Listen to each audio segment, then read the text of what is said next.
The great chamber of the Galactic Council was filled with light, sound, and arrogance. Towers of crystal and steel rose high above the floor, while banners of 1,000 star systems waved gently in the artificial wind. Representatives from across the galaxy sat in their polished seats, their eyes fixed on the figure walking slowly to the center of the hall. It was General Krathor, once a name whispered with respect on battlefields, now an old war veteran with scars that never healed. His scales had dulled with age. His limbs carried the stiffness of too many campaigns, but his eyes burned with a fire that age could not extinguish. He had been summoned to give testimony on the humans, those strange newcomers to the galactic stage. Rumors had spread that Earth was growing restless, that its people refused to submit to the Empire's rule. The Council expected Krathor to support their view, that humans were weak, primitive, and no real threat. But Krathor's memories told a different story. He stopped at the center and leaned heavily on his staff, a relic from his final campaign. His voice, deep and weathered, carried across the chamber. "You ask me about humans," he said, his tone steady. "You ask if their soldiers are dangerous. You laugh at their small fleets, their outdated weapons, their short lives. You think them weak. But I have faced them. I have fought against them. And I tell you now, they are the most dangerous species you will ever meet." A wave of laughter rolled through the chamber.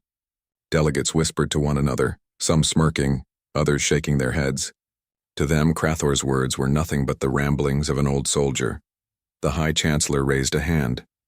His robe shimmered in golden light, his voice sharp with superiority. "General Krathor, you fought many wars. You defeated insectoid swarms. You stood against machine legions. You survived the burning skies of the Corran War. And yet you come before us and speak of humans, a small people from a forgotten world." Krathor's jaw tightened, but he did not waver. "Yes, because no swarm, no machine, no empire has ever fought like them." He lifted a clawed hand, pointing toward the banners above. "You see strength in numbers. You see power in fleets of 1,000 ships. You believe control is won through fear. But humans, they are different. They do not break when outnumbered. They do not bow when threatened. They do not surrender when cornered. Instead, they fight harder, and the more you try to crush them, the stronger they become." The hall grew quieter, though many still smiled with disbelief. Krathor's mind drifted back to the battle that had changed him forever. He spoke not as a politician, but as a soldier who had seen the impossible. "It was 30 years ago on the colony of Eridan Prime," he said. "We were ordered to put down an uprising. The Empire believed it would be easy. Only a few hundred human soldiers defended the colony, while we marched with thousands. Our weapons were advanced. Our armor was unbreakable. We expected victory in one day." His claws tightened on the staff and his eyes darkened. "But those few humans held us back for weeks. They fought with a kind of madness, no, not madness. With purpose. They used the land against us, turning forests into traps, rivers into barriers, even ruins into fortresses. Every time we thought them finished, they returned, stronger, faster, more determined." He paused, his voice lowering. "I saw a human soldier throw away his weapon, not because it was broken, but because he had found a better one in the rubble. They turned scrap metal into blades, destroyed vehicles into bombs, and when their bodies failed them, their comrades carried them forward. I watched them bleed, and still they fought. I watched them burn, and still they advanced." A hush fell over the chamber. Even those who mocked him before leaned in, caught by the weight of his words. "The Empire lost thousands of soldiers on that colony," Krathor continued. "And in the end, we did not defeat the humans. We withdrew. The Council called it a strategic redeployment, but I tell you the truth, it was fear. We left because we realized we could not break them." He looked directly at the Chancellor. "And you sit here today, laughing at the thought of human resistance. You believe they will bow to your fleets, to your armies, to your authority. But I have seen the fire in their eyes. Humans are not afraid of death. They embrace it if it means protecting their home, their people, their freedom." The Chancellor scoffed. "A dramatic tale, General, but humans are only one world. One planet cannot resist the might of the Empire." Krathor's gaze sharpened. "One planet with such people is more dangerous than 100 with cowards. And humanity does not stand alone. Every soldier they train, every battle they survive, turns them into legends. Legends inspire others. If you fight them, you will not just fight Earth, you will fight hope itself. And hope is a weapon you cannot destroy. The chamber buzzed again with murmurs. Some whispered that the old general was exaggerating. Others, younger delegates with less pride, felt a chill at his warning. The chancellor finally slammed his staff against the floor. Enough. The council thanks you for your service, General, but your words are unnecessary. The humans will be brought to heel like all others. Their defiance will be crushed swiftly. Laughter and applause followed his declaration. The council stood in agreement, their arrogance unshaken. Crathor did not argue further. He had said what needed to be said. Slowly he turned and walked out of the chamber, his staff tapping against the polished floor. But as he reached the great doors, he paused and looked back one final time. His voice, low but sharp, cut through the noise. "You think my words are a warning," he said, "but they are prophecy. You may ignore me today, but when you face Earth soldiers, when your fleets burn and your armies fall, you will remember this day, and you will know I was right." With that, he left the council behind. The doors closed with a heavy echo, sealing in their arrogance and sealing their fate.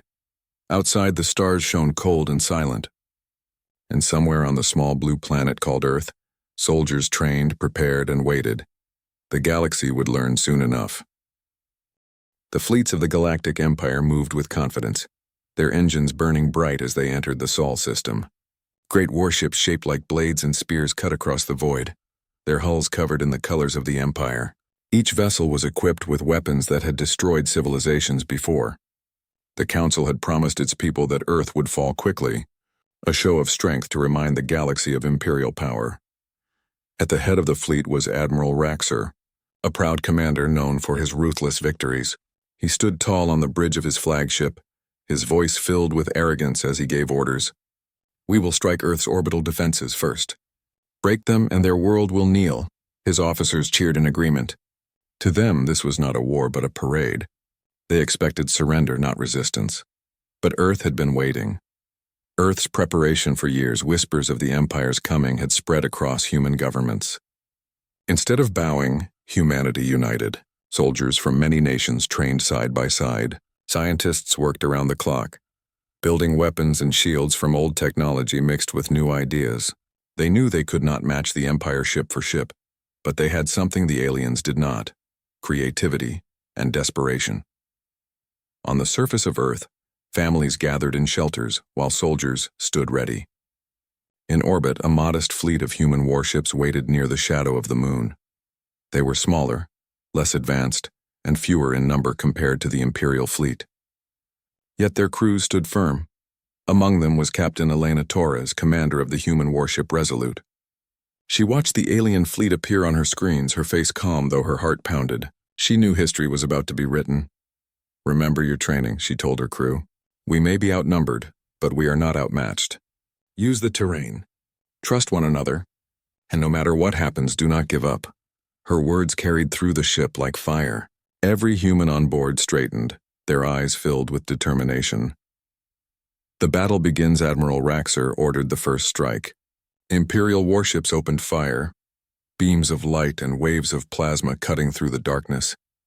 The void between Earth and its moon lit up with destruction, but the human fleet did not meet them head-on. Instead, they moved like shadows, slipping into asteroid fields and hiding behind gravity wells. The alien fleet expected a direct fight, but the humans turned space itself into their weapon. Where did they go? One of Raxer's officers demanded as human ships vanished from sensors. Suddenly, explosions ripped through an Imperial cruiser. A handful of human torpedoes, launched from the cover of asteroids, struck its engines. The mighty vessel spiraled into the void, breaking apart. "Impossible," Raxer roared. "Find them and crush them." But every time the Empire adjusted, humans changed their tactics. They darted in and out, never staying still, never fighting the same way twice. Small ships struck and fled, while larger ones lured Imperial vessels into traps. The Resolute led squadrons through fields of debris, using broken satellites as cover. For the first time, the Empire realized this battle would not be easy. Ground war on Mars, while the fleets clashed in orbit. Imperial troops landed on Mars, planning to use it as a base for invasion.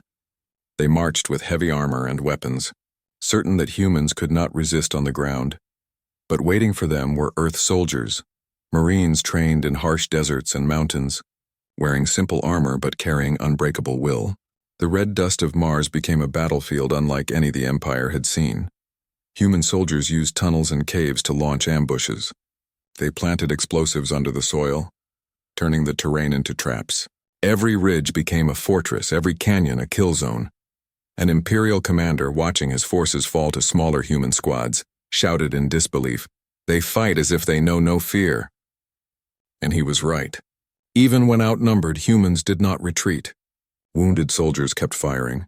Comrades carried the injured to safety under enemy fire, and engineers repaired weapons with whatever parts they could find. One squad of human Marines was surrounded by 3 times their number. Instead of surrendering, they charged, breaking the circle with sheer determination.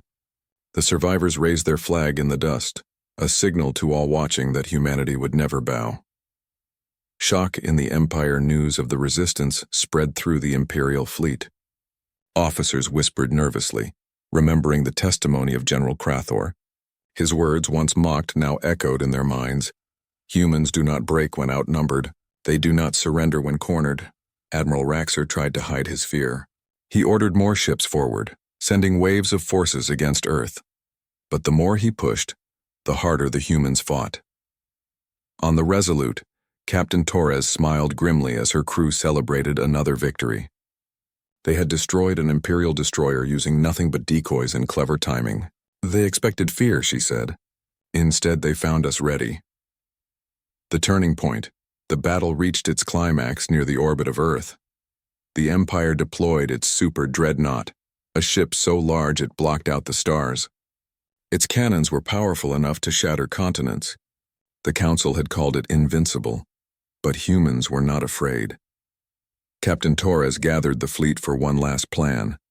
We cannot defeat that ship with firepower, but we can defeat it with brains. Human engineers had studied the dreadnought's design, guessing its weaknesses. They launched small fighter groups not to attack, but to lure the giant into a gravity trap near Jupiter's pull. While the dreadnought struggled against the unexpected forces, human warships struck its exposed flanks. Explosions ripped across its massive hull. The Empire's pride shook and burned, pieces falling into the gas giant below. The galaxy's most powerful ship had been defeated by what the Council had called a primitive species. Admiral Raxer stood frozen on his bridge, his confidence gone. He finally whispered the words he never thought he would say. "The humans, they fight like demons." Echo of the warning across the galaxy, word of the battle spread. Some races cheered, others trembled.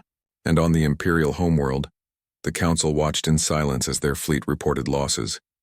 Someone whispered, almost too softly to hear. The old veteran was right. But it was too late. Humanity had shown its strength, and the Empire's arrogance had cost them dearly. The first clash was over, but the war had only begun. Ent's proud fleets of the Galactic Empire limped back from the Sol system, broken and humiliated. Where they had expected quick victory, they had found only defeat and shame. Ships that were meant to intimidate had been destroyed by clever human tactics. Soldiers who believed themselves superior had been crushed by human determination. The halls of the Galactic Council were no longer filled with laughter when the name of Earth was spoken. Instead, silence hung heavy whenever reports of the battles arrived. Delegates who had once mocked General Krathor now avoided speaking his name. But in their hearts they knew the truth. He had warned them, and they had not listened. The Council, in panic, the High Chancellor sat upon his throne, his golden robes no longer a symbol of power, but a reminder of failure. Around him, Council members argued loudly, their voices overlapping in a storm of panic. "They should not have been able to resist us," shouted one. "They are only one world. How could they destroy our dreadnought?" cried another. "Perhaps they had help," whispered a third. "Perhaps another empire gave them weapons." But none dared say what they all feared, that the humans had done it alone. Finally, one of the younger counselors spoke. "Bring back General Krathor. He must know what to do." The chamber fell silent. They had ignored him once. Now they needed him. Return of the veteran Krathor entered the chamber slowly, his staff tapping against the polished floor. The same faces that had laughed at him before now looked away, ashamed. He studied them with calm eyes, but his voice carried no anger, only weary truth. "I told you," he said softly. "I told you what would happen." The Chancellor leaned forward, desperation clear on his face. Then tell us what we must do now. How do we stop them? Krathor shook his head. You cannot stop them with fear. You cannot stop them with numbers. You cannot stop them with arrogance. The only path left is respect. You must treat them as equals, or they will rise against you again and again until your empire falls to ashes.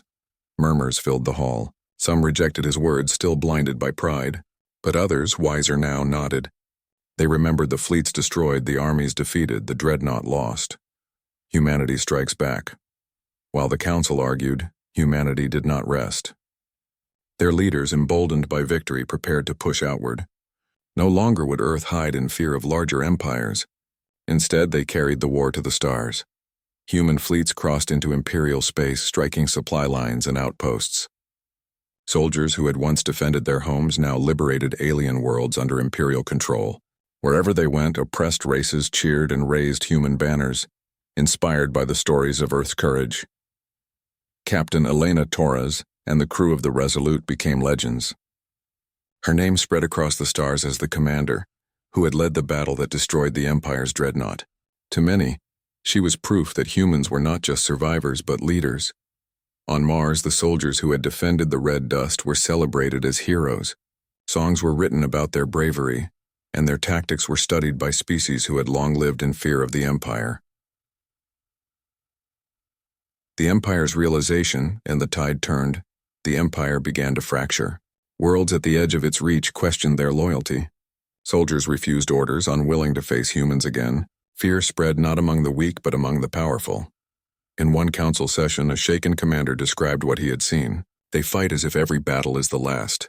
They fight as if losing is not an option. Even when surrounded, they smile. Even when dying, they stand. We cannot understand it because we have never been like them. The Chancellor lowered his head, his voice heavy. Then what choice do we have? Krathor answered for him. You have the same choice you always had. You can crush yourselves against them, or you can stand beside them. Choose wisely, for humanity is not your enemy unless you make them one. The ceasefire. Finally, after countless defeats, the Council voted for peace. Messengers were sent to Earth not with threats but with respect. They offered a ceasefire, recognizing humanity's strength and independence. When the message arrived, Captain Torres stood with her crew aboard the Resolute. She read the words carefully, then allowed herself a rare smile. They finally learned, she said, but it cost them dearly. On Earth, celebrations filled the streets. Children looked up at the stars with hope, knowing their people had stood against the greatest empire in the galaxy, and won. Legacy of the warning General Krathor lived long enough to see his words fulfilled. He became a quiet figure in history, respected not only for his victories but for his wisdom. He often visited young cadets, reminding them of the lesson the galaxy had learned the hard way. Do not mistake strength for superiority, he told them. Do not mistake pride for power, and never underestimate humanity. For their true weapon is not their ships or their guns, it is their spirit, and spirit cannot be broken. His words spread far beyond the academy. They became a saying repeated across the stars. Do not test the humans. Remember the veteran's warning. Closing image on a liberated world once ruled by the Empire, human soldiers stood beside alien allies, their flags raised together. The sun set behind them, painting the sky in colors of victory. In that moment, the galaxy understood what the Empire had refused to believe, that Earth was not weak, not primitive, and not to be underestimated. They were survivors. They were warriors. They were human, and the galaxy would never forget it.